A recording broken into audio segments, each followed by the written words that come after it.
Hello and welcome to KG club education. आज हम लोग पढ़ने जा रहे हैं आर्कियोलॉजिकल सोर्सेज।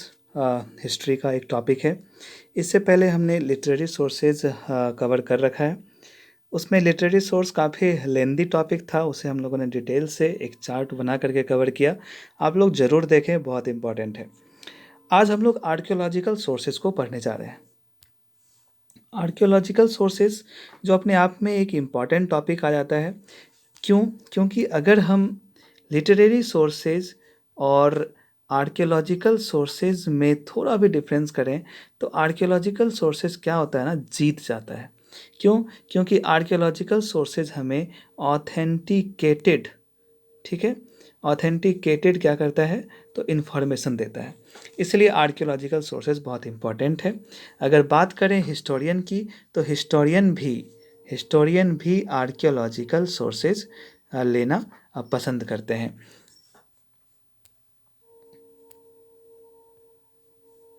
ठीक, हिस्टोरियंस भी आर्कियोलॉजिकल सोर्सेज लेना पसंद करते हैं क्योंकि इससे उनको उस पीरियड के, किसी पर्टिकुलर पीरियड के समय में किस तरीके का क्या था वो पता चल जाता है।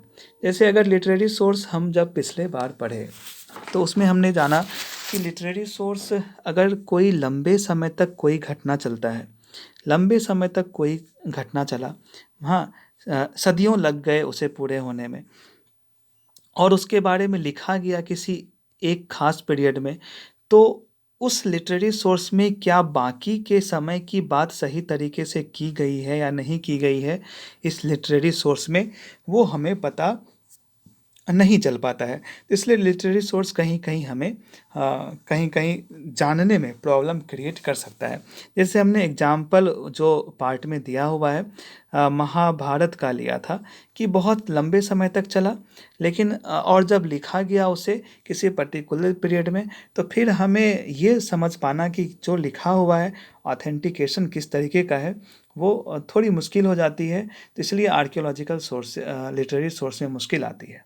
लेकिन अगर हम बात करें आर्कियोलॉजिकल सोर्सेज की तो वहाँ हमें क्या मिलता है। अगर आपको कहीं पे इस तरीके का स्ट्रक्चर मिल गया, ठीक, ऐसा, तो आप कह देंगे कि अरे वाह, लगता है वहाँ उस जगह क्या होगा, मंदिर होगा। अगर हमें कोई पेंटिंग दिख गया, मानिए कोई गुफा है और गुफा के अंदर ऐसे बाण चला रहा है कोई व्यक्ति, ठीक, ऐसे बाण चला रहा है, तो उस गुफा के अंदर के पेंटिंग से हमें ये पता चल गया, अच्छा उस वक्त क्या होता होगा ना कि शिकार करके लोग अपना जीवन यापन, लाइफ अपना चलाते होंगे। अगर हमें कहीं पे बर्तन मिल गया इस तरीके का, तो हम कह देंगे कि अच्छा उस वक्त जो है इस तरह का मिट्टी का बर्तन चलता था जिसका शेप ऐसा होता था। अगर कोई कॉइन, कोई ऐसा टुकड़ा मिल गया, उस पे कुछ इस तरीके से कोई साइन आ गया, तो हम कह सकते हैं अच्छा उस वक्त कॉइन पत्थर का होता था और वो इस रेक्टेंगुलर से स्क्वायर या रेक्टेंगुलर शेप में होता था, और लोग इसका यूज क्या करते थे ना कि ट्रेड में करते थे। तो ये सब चीज़ से हम एक ऑथेंटिकेटेड जानकारी ले लेते हैं कि हाँ उस वक्त ऐसा होता होगा, क्योंकि सेम टाइम का पीरियड, सेम पीरियड का चीज़ हमें पता है। अब आप सोचेंगे कि सेम उस पीरियड का है वो कैसे पता चलेगा। तो आप लोग जानते होंगे C14, हाँ, आप लोग अगर पहले पहले से पढ़ रहे होंगे हिस्ट्री तो C14 जानते होंगे, कार्बन 14 डेटिंग कहते हैं। इसका काम ही है कि कोई भी चीज़ कार्बन, हर एक चीज़ में क्या होता है, कार्बन पर मौजूद होता है, तो उससे पता कर लेता है कि ये इसमें जो कार्बन का मॉलिक्यूल्स है वो कितने पुराने हैं। तो C14 से हम पता कर लेते हैं कि कौन, ये जैसे ये केव कितना पुराना है, ये बर्तन कितना पुराना है, ये जो सिक्का है कितना पुराना है, ये मंदिर टेम्पल कितना पुराना है। ये सब हम लोग कार्बन 14 डेटिंग से पता कर लेते हैं और समझ लेते हैं अच्छा अच्छा अच्छा उस वक्त जो है ऐसा रहा होगा, ऐसा रहा होगा, ऐसा रहा होगा, ऐसा रहा होगा। तो ये चीज़ है आर्कियोलॉजिकल सोर्सेज का फ़ायदा। इसलिए हिस्टोरियंस इसे ज़्यादा प्रीफर करते हैं ताकि उन्हें अपने वर्क में आसानी हो सके। तो इसमें बस यही कहना था कि ये क्या है, तो ब्रांच ऑफ नॉलेज है जिसमें हमें मटेरियल कल्चर को पढ़ना होता है, जिसमें स्कल्पचर आ जाता है, पॉटरी आ जाता है। स्कल्पचर आप लोग सब जानते होंगे, स्टेच्यू, मूर्ति।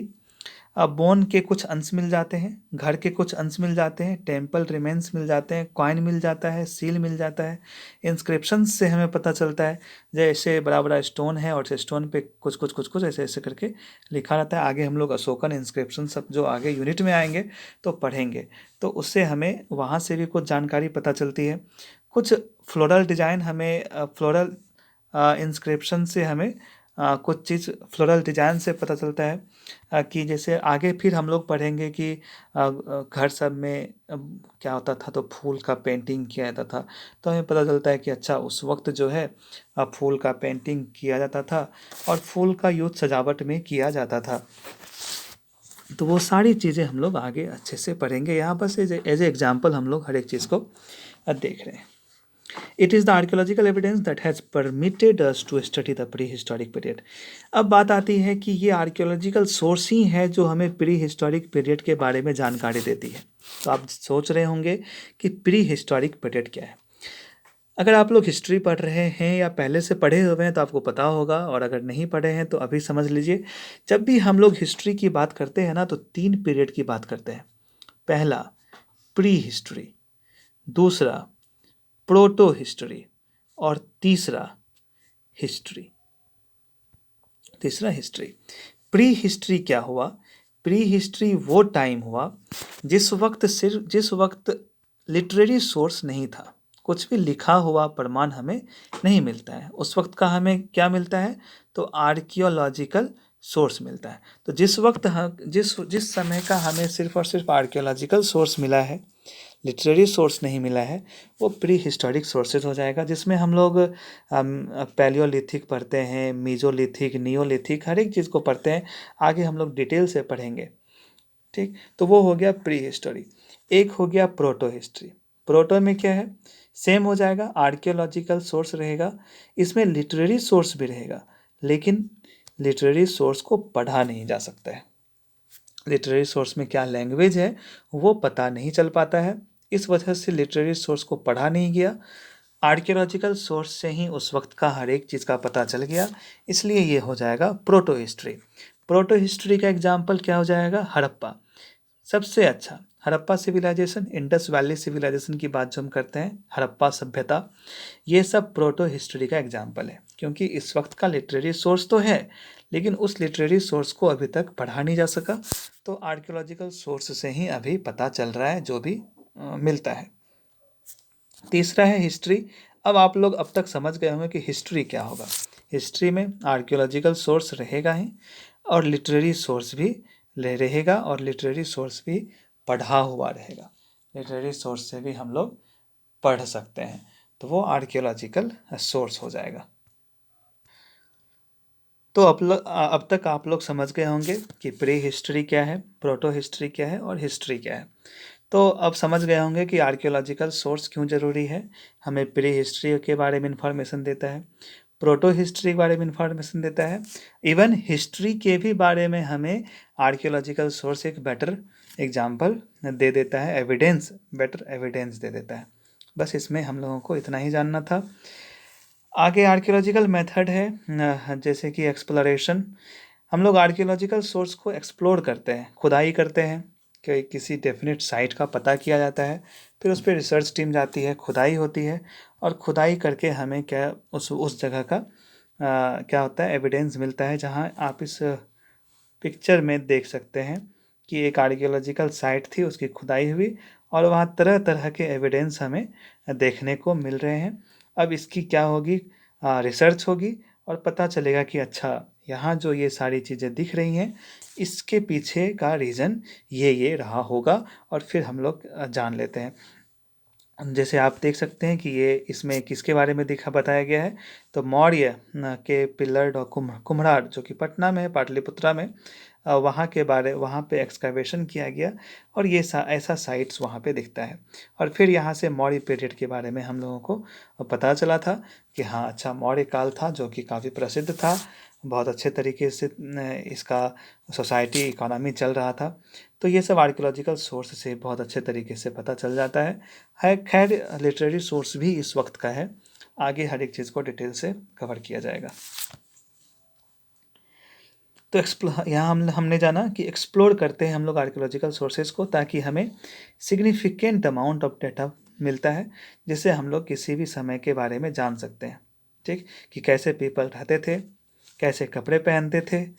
ठीक, बाकी के पैलियोलिथिक, मेसोलिथिक, नियोलिथिक, चाल्कोलिथिक हमने पहले भी डिस्कस किया है, आयरन एज, ये सब चीज़ के बारे में हमें आर्कियोलॉजिकल सोर्स से बेटर तरीके से पता चल जाता है।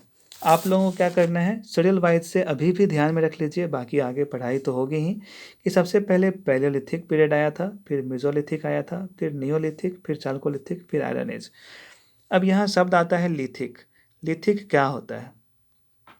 लिथिक एक टर्म है जिसका मतलब होता है क्या? स्टोन। तो ये याद रखिएगा, इसलिए पैलियोलिथिक सबसे पहले का है ये, फिर मेसोलिथिक बीच का, नियोलिथिक नया वाला, वो सब टर्म का जो स्टोन एज है उसको हम लोग ये टर्म देते हैं। इसे आप लोग ध्यान में रखिएगा। बाकी जब हम एक्सप्लोर करते हैं तो हमें मिलता क्या है? बीड मिलता है, सील मिलता है, फायर अल्ट्रास मिलता है, रिलीजन से जुड़ी चीज़ें मिलती हैं, एग्रीकल्चर से रिलेटेड चीज़ें मिलती हैं। अगर हमें इतना बड़ा हल मिल गया तो समझ जाएंगे क्या कि एग्रीकल्चर हो रहा होगा। ठीक, अगर हमें चावल के दाने मिल गए तो समझ गए कि हाँ, चावल की खेती उस वक्त हो रही होगी। अगर हमें कोई टेक्नोलॉजिकल चीज़ मिल गया, स्टील मिल गया, तो समझ जाएंगे कि अच्छा, इस चीज़ से व्यापार होता होगा।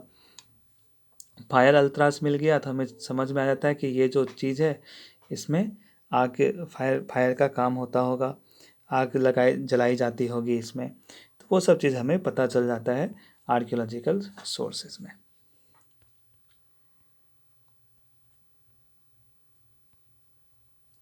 आगे जो कि एक मेजर एग्जाम्पल है आर्कियोलॉजिकल सोर्स में, वो क्वाइन आ जाता है।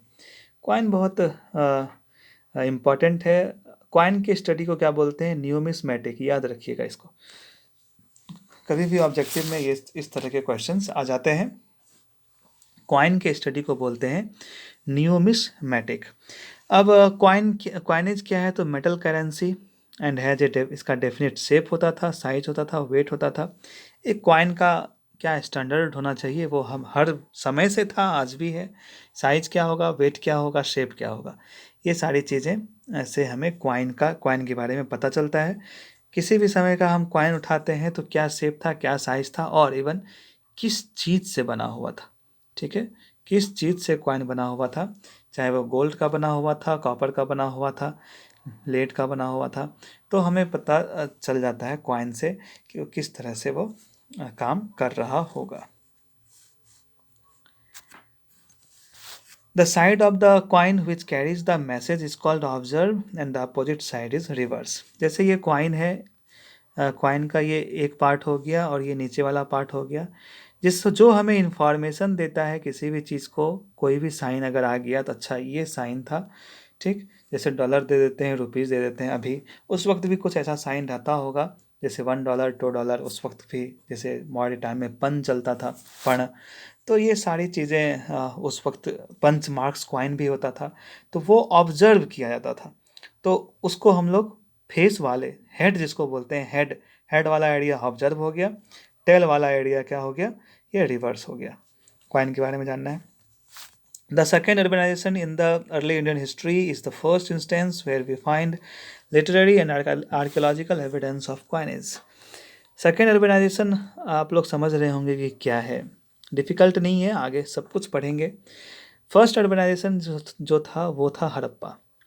ठीक, जब Indus valley civilisation, that is Harappa, वो फर्स्ट क्या था, तो अर्बनाइजेशन था। फिर बाद में अर्बनाइजेशन ख़त्म हो गया, फिर आगे बढ़ा। जब मौर्य पीरियड आता है तो फिर से अर्बनाइजेशन शुरू होता है मौर्य पीरियड में, और उसको हम बोलते हैं सेकंड अर्बनाइजेशन पीरियड। क्या? Second urbanisation. तो उसी की बात यहाँ पे की गई है। किसकी बात? सेकंड अर्बनाइजेशन के बारे में। तो सेकेंड अर्बनाइजेशन के बारे में हमें वहाँ के क्वाइन से पता चलता है। जैसे एक क्वाइन था मौर्य के समय में, मौर्य के समय में एक क्वाइन था, सेकेंड अर्बनाइजेशन जिस वक्त हुआ था, सिक्स्थ सेंचुरी BC के आसपास। इस वक्त एक क्वाइन चलता था, एक ऐसा क्वाइन था, और उस पर ढेर सारे पंच मुहर होता है ना, मुहर मारा हुआ था, पंच किया हुआ था, तो उसको पंच मार्क्ड कॉइन कहते हैं। वहाँ से भी ढेर सारी बातें हम लोगों को पता चलती है।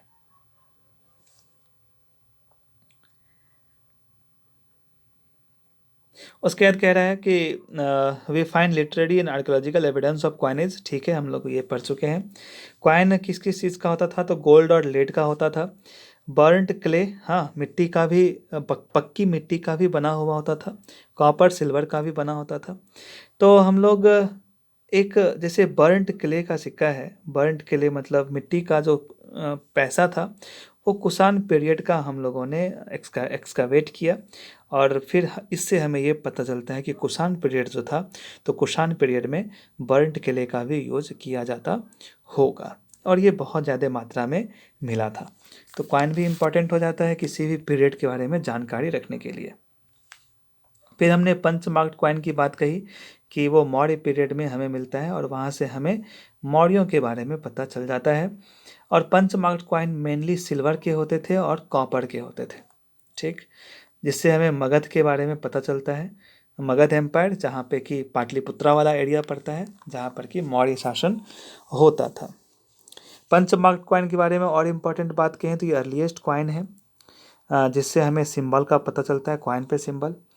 बाद में सिंबल के बदले राजा की इमेज आने लगी, सिर्फ राजा की। बहुत बाद आए तो राजा और रानी की भी इमेज आने लगी।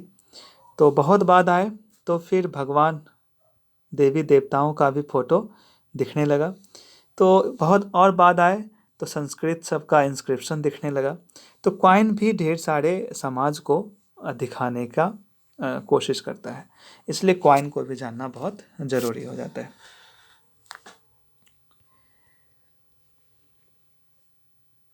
जैसे यहाँ अभी हमने बात कही कि देवी देवताओं का जो मूर्ति है वो कॉइन पे उकेरा गया था। तो वो शक एक डायनेस्टी था, उस डायनेस्टी में ये कॉइन मिला जिसमें देवी देवता का इमेज उकेरा हुआ था। उसके बाद कुछ अगर हम सातवाहन कॉइन को देखते हैं तो सातवाहन पीरियड था।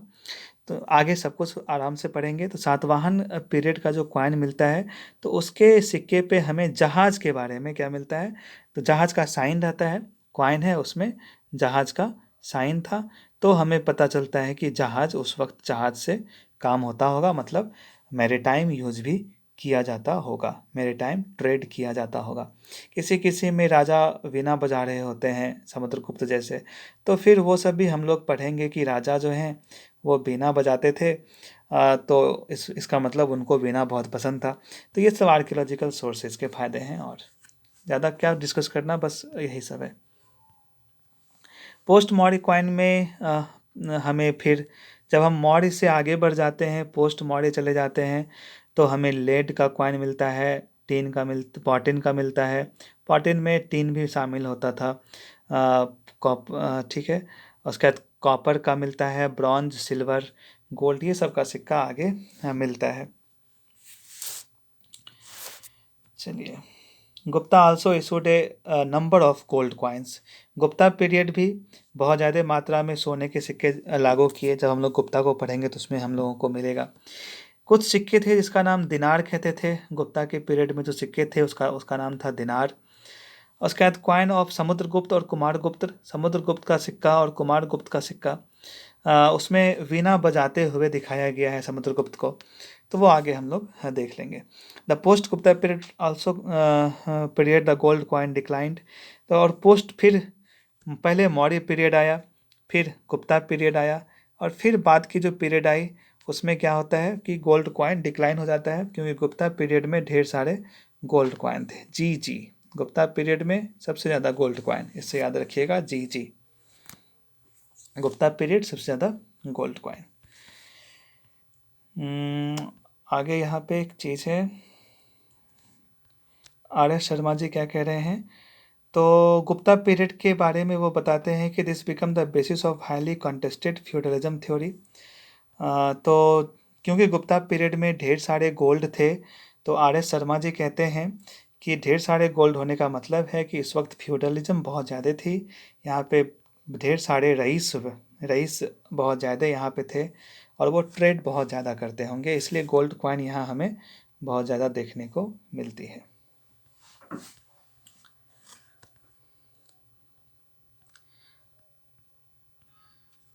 तो अब तक हम लोगों ने कॉइन को पढ़ा। किसे? अब तक हम लोगों ने कॉइन को पढ़ा, इसके सिग्निफिकेंस को हम लोगों ने जाना। अब हम पढ़ेंगे इंस्क्रिप्शंस को, कि आर्कियोलॉजिकल सोर्स में इंस्क्रिप्शंस की क्या भूमिका रही है। चलिए देखते हैं। तो अभी हमने क्या जाना था कि कॉइन के स्टडी को हम लोग क्या कहते हैं? तो कॉइन के स्टडी को हम लोग कहते हैं न्यूमिस्मेटिक। याद रखिएगा, कॉइन के स्टडी को कहते हैं न्यूमिस्मेटिक। बस उसी तरीके से इंस्क्रिप्शन के स्टडी को हम लोग बोलते हैं एपिग्राफी। एपिग्राफी इंस्क्रिप्शन के स्टडी को कहते हैं। इंस्क्रिप्शंस में इंस्क्रिप्शन कई तरह के होते हैं, ठीक। या तो सील पे लिखे होंगे, ठीक, सील पे लिखे होंगे, या फिर पिल्लर पे लिखे होंगे, या फिर गुफा में लिखे गए चीज़ होंगे, ठीक। किसी भी चीज़ पे अगर कुछ उकेरा गया है जिसे हम लोग पढ़ भी सकते हैं, वो क्या है? तो वो इंस्क्रिप्शन है, ठीक।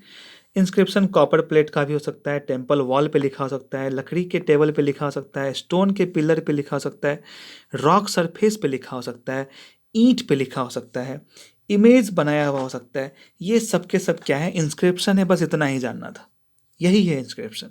हर एक सोसाइटी में हर एक राजा आए और वो इंस्क्रिप्शन बनाए। किस तरह का इंस्क्रिप्शन बनाए, वो जब हम लोग उस राजा को जानेंगे तो इंस्क्रिप्शन हम लोग पढ़ ही लेंगे। इसमें उतना, एक तो इससे क्वेश्चन बहुत कम बनने वाली है। ये एक समझने के लिए एक चैप्टर है। इस चैप्टर को अगर आप समझ गए ना, तो आगे के हिस्ट्री को बहुत अच्छे तरीके से आप लोग समझ जाएंगे। इसीलिए हम लोग इसे डिटेल से डिस्कस कर रहे हैं, ठीक है। अब हम लोग क्या बोल रहे हैं? कुछ इंस्क्रिप्शन अनडेसिफर्ड होते हैं। क्या होते हैं? अनडेसिफर्ड। अनडेसिफर्ड का मतलब क्या हुआ? कि जिसे पढ़ा नहीं जा सका। जैसे अभी हम लोगों ने कहा था कि हड़प्पा। हड़प्पा क्या है? अनडेसिफर्ड है। लिटरेरी सोर्स तो हैं, कुछ कुछ स्टोन पे उकेरा तो गया है, लेकिन वो पढ़ा नहीं जा सका, तो वो अनडेसिफर्ड है। और जो पढ़ा जा चुका है वो डेसिफर्ड है। जो पढ़ा जा चुका है वो डेसिफर्ड है। जो नहीं पढ़ा गया वो अनडेसिफर्ड है। सिंपल, दो टर्म को आप याद रखेंगे। तो हड़प्पा पीरियड का अनडेसिफर्ड रहा, नहीं पढ़ा जा सका। फिर जब हम उसके बाद मौर्य पीरियड, सेकेंड अर्बनाइजेशन में आते हैं, तो मौर्य के अशोक सबसे फेमस राजा शासक थे, ठीक, सम्राट अशोक थे ये। तो तब से हमें डेसिफर्ड इंस्क्रिप्शन देखने को मिलता है। उनका जो भी पिल्लर पे लिखा हुआ चीज़ होता था वो सब पढ़ा जा चुका है। तो फिर वो डेसिफर्ड हो गया, क्योंकि हम उस वक्त की चीज़ों को पढ़ चुके हैं और उस वक्त के बारे में जान चुके हैं। तो अशोक में ढेर सारा रॉक्स, अशोक के समय में हमें स्टोन पिल्लर मिलता है, स्टोन पिल्लर इंस्क्रिप्शन, जिससे हम वहाँ के चीज़ों को जान पाते हैं। तो अब एक बात आती है कि हड़प्पा पीरियड में तो हम लोगों ने नहीं पढ़ा, ठीक, लेकिन मौर्य पीरियड का इंस्क्रिप्शन हम लोगों ने पढ़ लिया, जो कि डेसिफर्ड हो गया। हड़प्पा अनडेसिफर्ड, मौर्य डेसिफर्ड। तो कौन किसने पढ़ा? अशोक का जो पिल्लर था, इतने बड़े बड़े पिल्लर पे जो लिखा हुआ था अलग अलग लैंग्वेज में, किसने पढ़ा? तो उसे पढ़ा जेम्स प्रिंसेप ने। एकदम इम्पॉर्टेंट है, इसे आप लोगों को पता रखना ही रखना है कि पहली बार मौर्य इंस्क्रिप्शन को किसने पढ़ा। तो उसे पढ़ा किसने? जेम्स प्रिंसेप ने पढ़ा। जेम्स प्रिंसेप ने पढ़ा। कब पढ़ा? तो 1837 में पढ़ा। याद रखेंगे इसको, कि जेम्स प्रिंसेप ने 1837 में अशोक के इंस्क्रिप्शन, जो कि मौर्य पीरियड के हैं, उसे पढ़ा और उस वक्त की सोसाइटी, उस वक्त क्या हालात थे, उसका पता लगाया जा सका। चलिए, उनके पढ़ने से पता चलता है कि अशोक का जो पिल्लर इंस्क्रिप्शन था, बड़े बड़े पिल्लर पे जो वो लिखे थे, अपनी बातों को लिखवाए थे, वो ब्राह्मी और खरोष्टी लिपि के थे। ढेर सारे पोर्ट सर्ट्स मिलते हैं। पोर्ट सर्ट्स हुए वो हुए कि टुकड़ा हो गया, किसी भी स्कल्पचर का टुकड़ा, किसी भी आर्ट का टुकड़ा, कोई टुकड़ा है, कोई चीज़ है हिस्ट्री का, और उसका टुकड़ा हमें मिल गया, तो वो पोर्ट सर्ट कहलाता है। इतना ही इसमें जानना है। अब कुछ और इंस्क्रिप्शन है जिसके बारे में हम लोग जान सकते हैं कि एक तो हम लोगों ने various kind of Ashokan inscriptions को जान लेते हैं क्या है। तो लुम्बिनी पिल्लर में अशोक ने गौतम बुद्ध के बर्थ प्लेस लुम्बिनी घूमने गए थे, तो वहाँ पे भी एक पिल्लर लगाया और वहाँ पे जैसे टैक्स को कम किया गया था, तो वो सब के बारे में उस पिल्लर पे उकेरा गया। उसको कहते हैं लुम्बिनी पिल्लर, याद रखिएगा लुम्बिनी पिल्लर, जहाँ गौतम बुद्ध की जन्म हुई थी, वहाँ पे अशोक जब घूमने गए थे तो लुम्बिनी पिल्लर इंस्क्रिप्शन वहाँ पे खुदवाया था। उसके बाद कुछ इंस्क्रिप्शन है जो सती स्टोन और हीरो स्टोन के बारे में बताता है। सती स्टोन और हीरो स्टोन क्या है अब वो जान लीजिए। सती स्टोन वो हुआ, अच्छे से कर देता हूँ। सबसे पहले जान लीजिए हीरो स्टोन। हीरो स्टोन क्या हुआ कि राजा जब हीरो वाला काम करते थे, टैक्स कम कर देना, कहीं पे जीत लेना, किसी भी पार्ट को अपने में मिला लेना, ये सब हीरो स्टोन कहलाता था जब किसी भी राजा की बड़ाई लिखी जाती थी, जो वो खुद से लिखवाते थे। एक होता है सती, क्या, सती इंस्क्रिप्शन। सती इंस्क्रिप्शन क्या हुआ, जब किसी वीडो के द्वारा, खास करके महिलाओं और वीडो के द्वारा कोई ब्रेव वर्क किया जाता था, तो उसके बारे में जो इंस्क्रिप्शन पे उतारा जाता था उसको सती इंस्क्रिप्शन कहते थे। ये है हीरो इंस्क्रिप्शन और सती इंस्क्रिप्शन। आगे टर्म आएंगे, इसे आप लोग ध्यान में रख लीजिए। ठीक। अगर फिर कुछ डोनेटिव वर्क हुआ तो उसको भी, उस पर भी इंस्क्रिप्शन बना दिया गया। जो भी काम किया इंस्क्रिप्शन बना के उसका एक सबूत जनता के सामने रख दिया गया। समझिए वही था इंस्क्रिप्शन, सीधी बात। जो काम राजा के द्वारा किया गया, जो मिला, पत्थर मिला उसी पे खुदवा दिया, पिल्लर बना के खुदवा दिया, गुफा में जाके खुदवा दिया। मतलब कागज़ पेपर तो उतने थे नहीं, तो बस खुदवा खुदवा के लिखना शुरू कर दिया और वो सब अब इंस्क्रिप्शन बन गया और हिस्ट्री वालों के लिए बोझ, हम लोगों के लिए। ठीक। तो बस वही है ये इंस्क्रिप्शन, बस इतना ही याद रखना है। तो वो हर तरह का इंस्क्रिप्शन होगा। डोनेटिव इंस्क्रिप्शन होगा, कहीं पे कोई दान दिए हैं तो उसके लिए डोनेटिव इंस्क्रिप्शन हो जाएगा। कुछ इंस्क्रिप्शन है जिसे हम लोग क्या कहेंगे, प्रशस्ति कहेंगे। प्रशस्ति वो हुआ जब किसी कविता के जरिए या किसी वाक्य के जरिए राजा की प्रशंसा किया गया हो, उस राज्य के कवि के द्वारा, पोएट के द्वारा राजा की प्रशंसा किया गया हो, तो वो प्रशस्ति कहलाता है। उसी में हमें हाथी गुम्फा का इंस्क्रिप्शन मिलता है। हाथी गुम्फा इंस्क्रिप्शन बहुत इंपॉर्टेंट है, आगे पढ़ेंगे। खारवेल राजा का था, बहुत इंपॉर्टेंट है ये सब, वो सब पढ़ेंगे। इलाहाबाद का पिल्लर इंस्क्रिप्शन हम लोग पढ़ेंगे, क्योंकि इलाहाबाद के पिल्लर इंस्क्रिप्शन से हमें समुद्रगुप्त के बारे में पता चलता है, जिन्होंने मौर्य के द्वारा बनाए गए, मौर्य ने एक लेख बनवाया था, सुदर्शन लेख। मौर्य ने एक लेख बनवाया था, सुदर्शन लेख। उस सुदर्शन लेख को, सॉरी सॉरी, मैं आगे चला गया। तो हाथी गुम्फा इंस्क्रिप्शन खारवेल का और इलाहाबाद पिल्लर इंस्क्रिप्शन से समुद्रगुप्त के बारे में हमें पता चलता है। एक और है रुद्रदामन, जूनागढ़ का इंस्क्रिप्शन। जूनागढ़ के इंस्क्रिप्शन से हमें रुद्रदामन राजा ने ये इंस्क्रिप्शन खुदवाया। क्यों खुदवाया? क्योंकि उसने सुदर्शन लेक को ठीक करवाया था। मतलब ढेर, सुदर्शन लेक को रिपेयर किया गया। सुदर्शन लेक बनाया किसने था? तो सुदर्शन लेक बनाया था मौर्य ने। मैं लिख देता हूँ, सुदर्शन लेक, पेन आज सही से चल नहीं रहा, ठीक। सुदर्शन लेक बनाया किसने था? मौर्य ने, ठीक। उसका रिपेयर बाद में जब कराया गया रुद्रदामन के द्वारा, तो फिर उसे गिरनार इंस्क्रिप्शन पे खुदवा दिया गया कि देख भाई हमने क्या किया, तो जो मौर्य के समय में सुदर्शन लेक बनाया था उसका जीर्णोद्धार किया, उसे रिपेयर करवाया। किसने करवाया? तो रुद्रदामन ने। कैसे पता चलेगा आने वाले पीढ़ी को? तो इंस्क्रिप्शन पे खुदवा दो, इंस्क्रिप्शन पे खुदवा दो। जो आगे पढ़ने वाले होंगे पढ़ेंगे और हमें पता चल जाए, और उन लोगों को पता चलेगा कि सुदर्शन लेक को हमने रिपेयर करवाया था। बस वही इंस्क्रिप्शन। ढेर सारे कामों को जब किसी जगह पे लिखा गया, पत्थर पे उकेरा गया, मंदिर के दीवार पे उकेरा गया, तो वो इंस्क्रिप्शन कहला गया। इंस्क्रिप्शन को भी गुड सोर्स माना जाता है। इंस्क्रिप्शन को भी गुड सोर्स माना जाता है क्योंकि ये पॉलिटिकल, सोशल और इकोनॉमिक हिस्ट्री उस किसी भी पर्टिकुलर समय का बताता है, ठीक। उस वक्त के कॉमन पीपल के बारे में बताता है, कंटेम्प्रेरी इवेंट क्या रहता होगा उस चीज़ के बारे में बताता होता है। नेम का, यहाँ तक कि राजा का नाम क्या था वो भी हमें मिल जाता है, क्योंकि जब हम अशोक का इंस्क्रिप्शन पढ़ेंगे तो अशोक को क्या प्रियदर्शी कह के पुकारा जाता था, तो वो इस इंस्क्रिप्शन पे लिखा गया है। तो हमें पता चला गया कि अशोक को प्रियदर्शी से कह के बुलाया जाता था। तो राजा के नाम को भी हम लोग पता कर पाते हैं इस इंस्क्रिप्शन के द्वारा। राजा के जीन को, वंश वंश को भी हम लोग समझ पाते हैं, ठीक है, वंशवाद को भी समझ पाते हैं इस इंस्क्रिप्शन से, क्योंकि कोई कोई इंस्क्रिप्शन ऐसा है, कोई कोई इंस्क्रिप्शन ऐसा है कि पूरा का पूरा वंश ही उकेर दिया गया हो। जो वंश लिटरेरी सोर्स में छूट जाएगा वो आर्कियोलॉजिकल सोर्स में आराम से मिल जाएगा। ठीक, रेवेन्यू सिस्टम पता चलता है, एग्रीकल्चर डिटेल पता चलता है, किसका, तो पल्लव का, चालुक्य का, आगे सब कुछ पढ़ना है, यहाँ तो बस यूं ही रखा हुआ है। चोल पीरियड का पॉलिटिकल स्ट्रक्चर पता चलता है। तो हर एक चीज़ हम लोग यहाँ पे जान लेंगे। हर एक समय में हर एक पीरियड का क्या सिचुएशन था वो इंस्क्रिप्शन से हमें पता चल जाता है। ठीक, हमें किसी भी स्कल्पचर का डेट पता चलता है,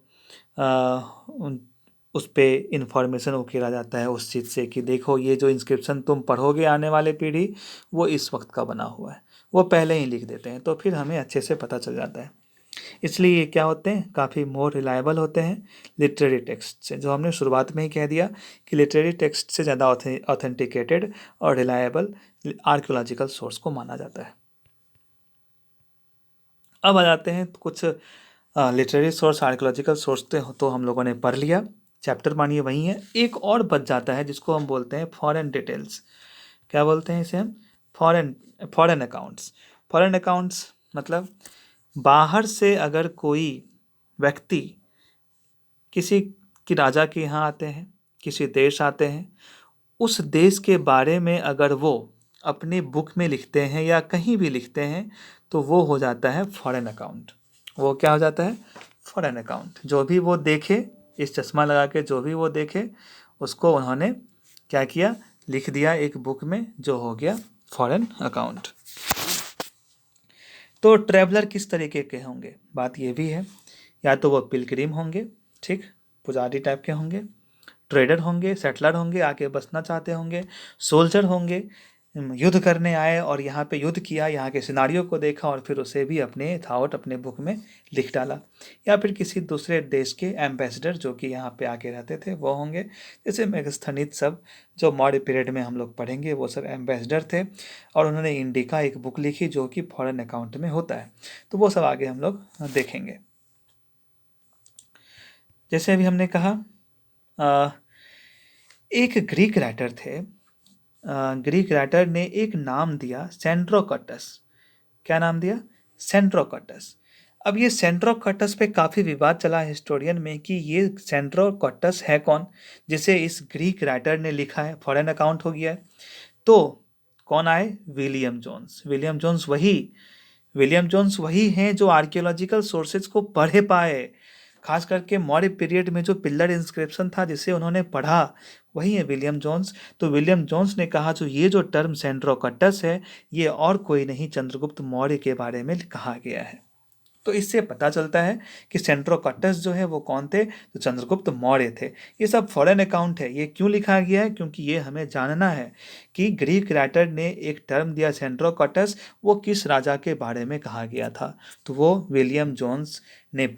और किसने पता किया, तो सेंट्रोकटस, जिसके जो कि चंद्रगुप्त मौर्य के बारे में कहा गया था, ये बात विलियम जोन्स ने कही। इस तरीके से याद रखना है। फिर एक थे मेगास्थनीज, चंद्रगुप्त मौर्य के दरबार में रहते थे। मेगास्थनीज चंद्रगुप्त मौर्य के दरबार में रहते थे और उन्होंने इंडिका लिखी। ये एम्बेसडर थे। ये कौन थे, एम्बेसडर थे, जो सेल्यूकस थे उसके एम्बेसडर बन के ये चंद्रगुप्त मौर्य के कोर्ट में आए थे।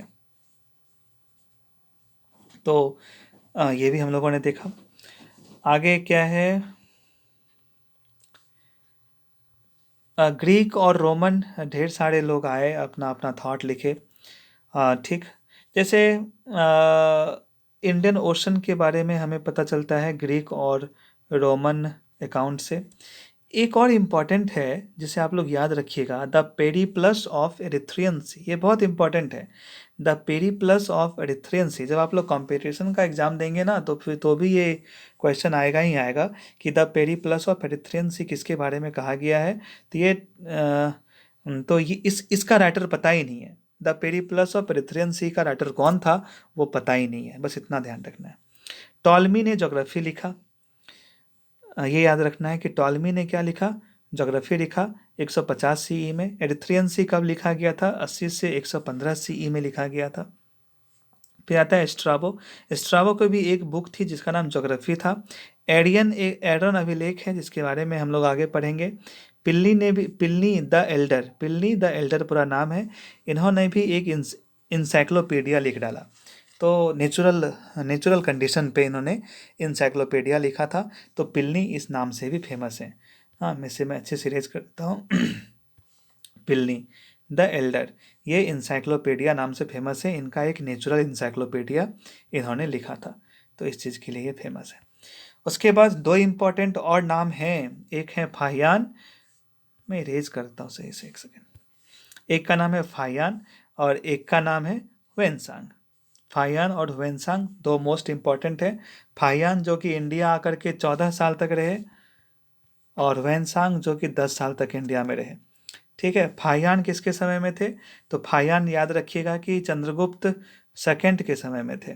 और हुएनसांग किसके समय में थे, तो ये हर्षवर्धन के समय में थे। आगे सब कुछ पढ़ने के लिए हम लोग देखेंगे।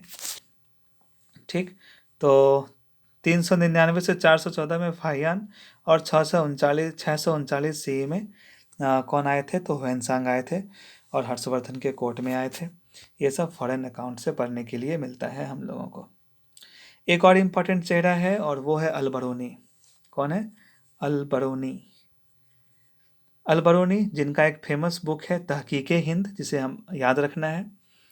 तहकीक हिंद में साइंस जोग्राफी, ये तहकीक हिंद इंसाइक्लोपीडिया है किसका, साइंस का, geography, astrology, astronomy, philosophy, literature, belief, custom, religious festivals, तो वो सब छोड़िए। अलबरूनी का तहकीक हिंद ये है, याद रखना है।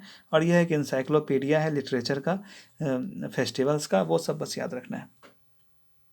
और गुप्ता एरा से हमें अलबरूनी कब आए थे, तो अलबरूनी को लेकर के आया था किसने, महमूद गजनवी ने।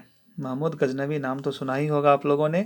अलबरूनी इसी के साथ आया था और फिर इंडिया में कुछ दिनों तक रह करके यहाँ का रिसर्च भी करा था। आगे सब कुछ पढ़ना है, आगे बहुत कुछ है। आज का ये यूनिट खत्म हो चुका है, इसे आप लोग एक बार रिवाइज कर लें, फिर हम लोग हिस्ट्री को नए सिरे से शुरू करेंगे और पूरी तरह से ख़त्म करने की कोशिश करेंगे मिल करके। तब तक के लिए धन्यवाद। Thank you.